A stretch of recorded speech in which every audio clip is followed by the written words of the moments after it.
MSc semester 3rd, paper 2nd, unit 4, subject biosystematics and taxonomy, topic biodiversity, synopsis, introduction, definition, discovery, biodiversity of India, type of biodiversity, pattern of biodiversity, loss of biodiversity, hotspot of biodiversity, traits of biodiversity, conservation of biodiversity, significance of biodiversity, conclusion, reference। ये इसके synopsis है।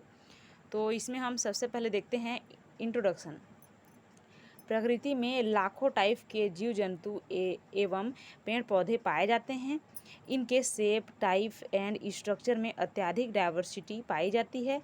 प्रकृति में आज भी बहुत से ऐसे जीव जंतु एवं पेड़ पौधे उपस्थित हैं जिन्हें हम नहीं जानते हैं या उन्हें खोज नहीं पाए हैं। जीव जंतु शेप, साइज, बाह्य रूपरेखा या आंतरिक रूपरेखा, रिप्रोडक्शन में डाइवर्सिटी शो करते हैं। जीवों में पाए जाने वाली इसी डाइवर्सिटी को डाइवर्सिटी ऑफ लाइफ कहते हैं। ठीक, ये इसका इंट्रोडक्शन है।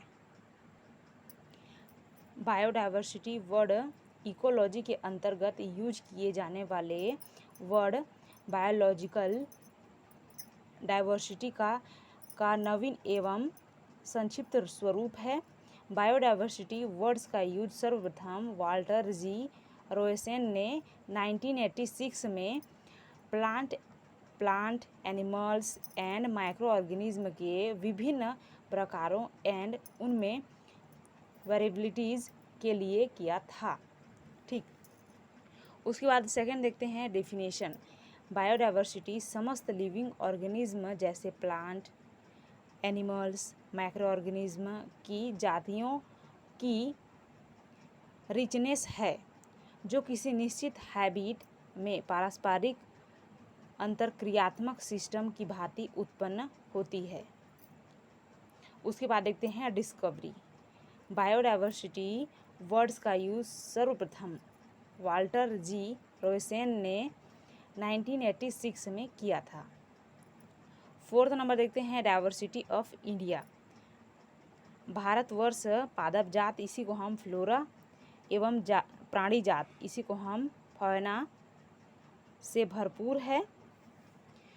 यहाँ पर विभिन्न जीवधारियों की संख्या इस प्रकार है। ठीक, पादप जात को फ्लोरा एंड प्राणी जात को फाइना कहते हैं। तो इसमें सबसे पहले हम देखते हैं प्लांट डाइवर्सिटी। प्लांट डाइवर्सिटी में कवक आता है, आवृतबीजी आएगा,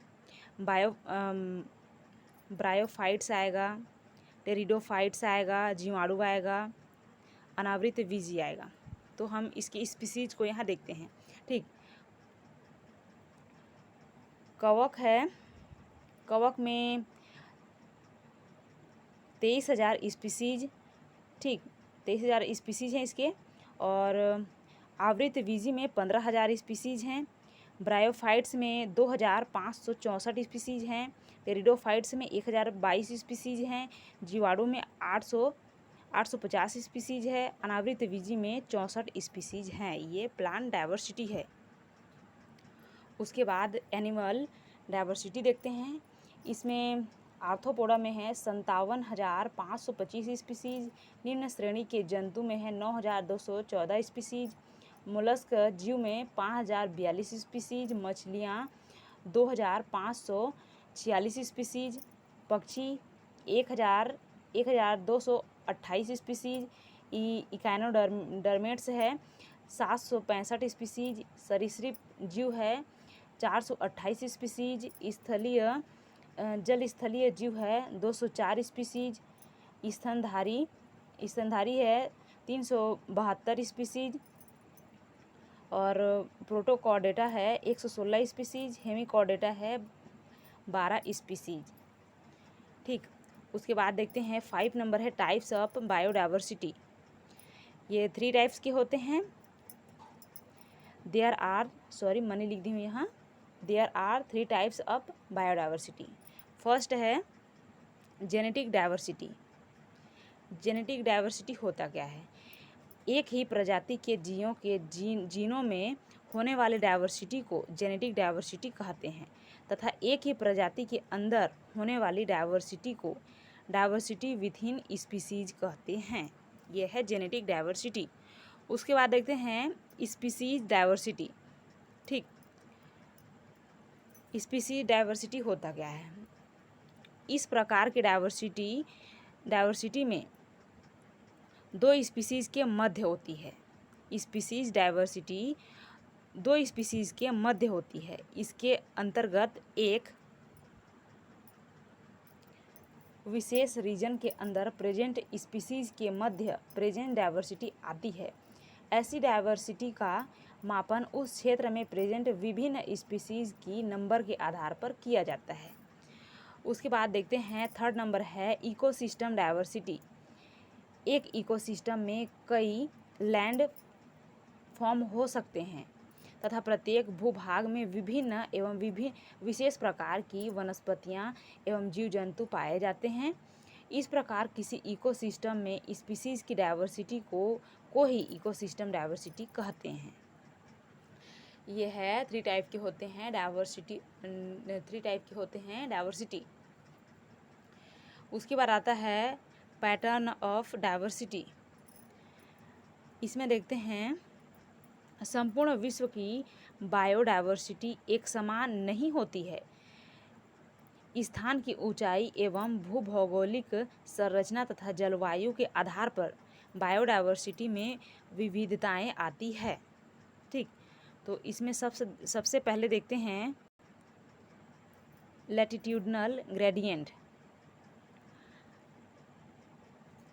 विश्व में सर्वाधिक बायोडाइवर्सिटी उष्णकटिबंधीय क्षेत्र में, शीतोष्ण क्षेत्रों की बायोडाइवर्सिटी मध्यम तथा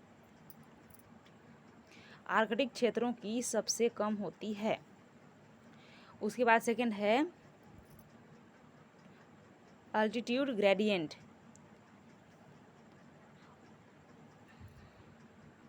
उन्नतांश समुद्र तल से किसी स्थान की ऊंचाई को व्यक्त करता है। उन्नतांश भी भूमि के तापमान एवं पादप वितरण को प्रभावित करता है। बायोडाइवर्सिटी आधार पर अधिकतम होती है। जैसे जैसे ऊंचाई बढ़ती जाती है बायोडाइवर्सिटी कम होती है। ऊंचाई बढ़ने से तापमान में कमी आती जाती है। ऊंचाई में प्रत्येक 1000 मीटर बढ़ोतरी के साथ ताप 6.5 डिग्री सेल्सियस गिरता जाता है। ठीक, यह है इसका पैटर्न ऑफ डाइवर्सिटी। उसके बाद 7 नंबर देखते हैं लॉस ऑफ बायोडाइवर्सिटी। बायोडाइवर्सिटी में विगत वर्षों से लगातार कमी आती जा रही है। बायोडाइवर्सिटी में कमी के प्रमुख कारण मानव का प्रकृति में बढ़ता हस्तक्षेप ही है। बायोडाइवर्सिटी में कमी निम्न कारणों से होती है। ए नंबर है नेचुरल फैक्टर, बी नंबर है मैन मेड फैक्टर। तो सबसे पहले देखते हैं ए नंबर नेचुरल फैक्टर। इसमें soil, air and water pollution आते हैं। उसके बाद सेकंड नंबर है बाढ़, सूखा एवं भूकंप। नेचुरल फैक्टर है अत्यंत कम आबादी का होना, विदेशी या एक्जोटिक प्रजातियों का आगमन, संक्रामक रोग, ये है नेचुरल फैक्टर। उसके बाद बी नंबर देखते हैं man made factor. There are many types के होते हैं। फर्स्ट है डिस्ट्रक्शन ऑफ हैबिट।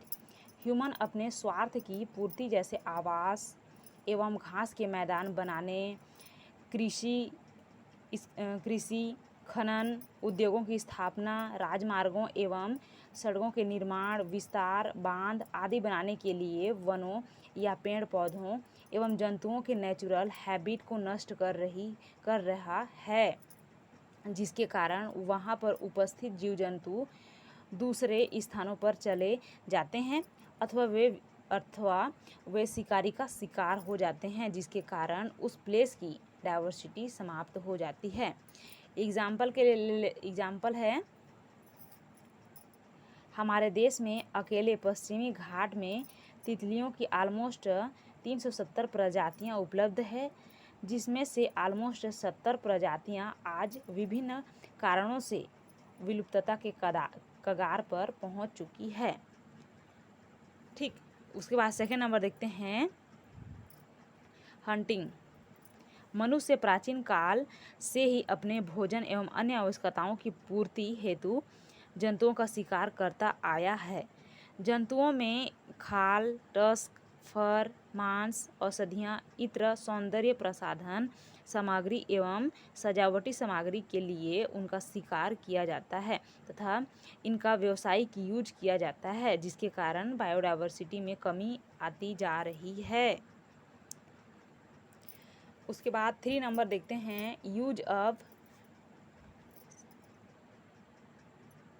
पेस्टिसाइड। कीटनाशी एवं खरपतवारनाशी रसायनों के यूज ने भी बायोडायवर्सिटी को इफ़ेक्ट करना स्टार्ट कर दिया है। इसके लगातार यूज के कारण बहुत सी प्लांट एंड एनिमल प्रजातियां समाप्त होती जा रही है। उसके बाद 4 नंबर है पॉल्यूशन। इन्वायरमेंट पॉल्यूशन आज सर्वाधिक विकराल समस्या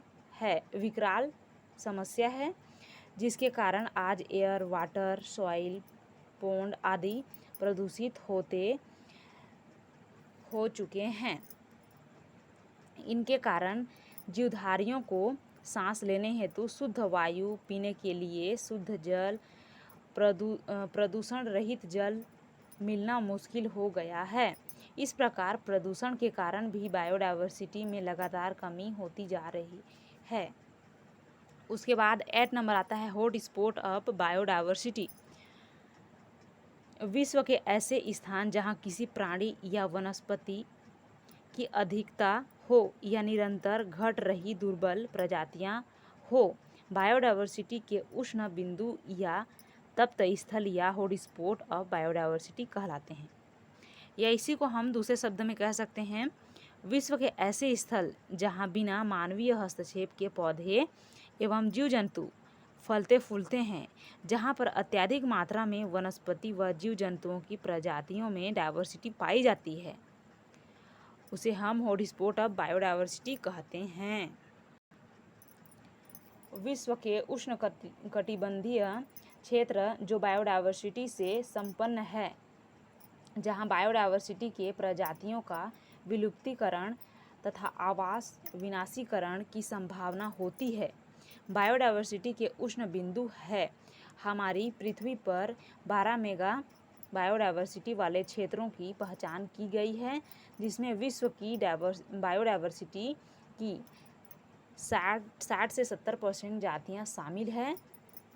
इन सेंटर्स को मेगाजीन सेंटर्स कहते हैं। ठीक, उसके बाद 9 नंबर आता है थ्रेट्स टू बायोडायवर्सिटी। दुनिया भर में बायोडायवर्सिटी के लिए विभिन्न खतरे हैं जो निम्न हैं। फर्स्ट देखते हैं प्राकृतिक आवास और वनस्पति का विनाश, इससे बायोडायवर्सिटी को सबसे अधिक खतरा है। सेकंड है प्रदूषण और जलवायु परिवर्तन। थर्ड है पर्यावरण अतिक्रमण, हानि, विनाश, वनों की कटाई, लवणीकरण, मरुस्थलीय आदि। उसके बाद 4 नंबर है अधिक जनसंख्या, वनों की कटाव, वायु प्रदूषण, जल प्रदूषण, मृदा प्रदूषण एवं ग्लोबल वार्मिंग। उसके बाद 5 नंबर है भूमिगत जल संसाधनों का अत्यधिक पंपिंग। ये सब बायोडायवर्सिटी के खतरे हैं। उसके बाद 10 नंबर है कंजर्वेशन ऑफ बायोडायवर्सिटी। मनुष्य की जनसंख्या में पॉपुलेशन एक्सप्लोजन के कारण बायोडायवर्सिटी में लगातार कमी आ रही है, जिसके कारण वनों की लगातार कटाई हो रही है, जिसके परिणाम स्वरूप जीवों के नेचुरल हैबिट समाप्त होते जा रहे हैं। अतः बायोडायवर्सिटी का संरक्षण अति आवश्यक हो गया है। बायोडायवर्सिटी के कंजर्वेशन करने के प्रमुख कारण, पहला है नेचुरल वेल्थ तथा उसकी बायोलॉजिकल रिचनेस को संरक्षित करने के लिए सेकंड है वायुमंडल में उपस्थित ओजोन लेयर के विघटन, एसिड रेन एवं पृथ्वी के बढ़ते हुए तापक्रम पर नियंत्रण करने हेतु। थर्ड नंबर है अपनी डेली नीड्स जैसे फूड, फाइबर्स, ईंधन एवं अन्य आवश्यक सामग्रियों की पूर्ति हेतु। फोर्थ नंबर है पर्यावरण संतुलन को बनाए रखने के लिए, इसके कंजर्वेशन ऑफ बायोडाइवर्सिटी है। उसके बाद 11 नंबर है सिग्निफिकेंस ऑफ बायोडाइवर्सिटी। इसमें सबसे पहले देखते हैं स्टेबिलिटी ऑफ इकोसिस्टम।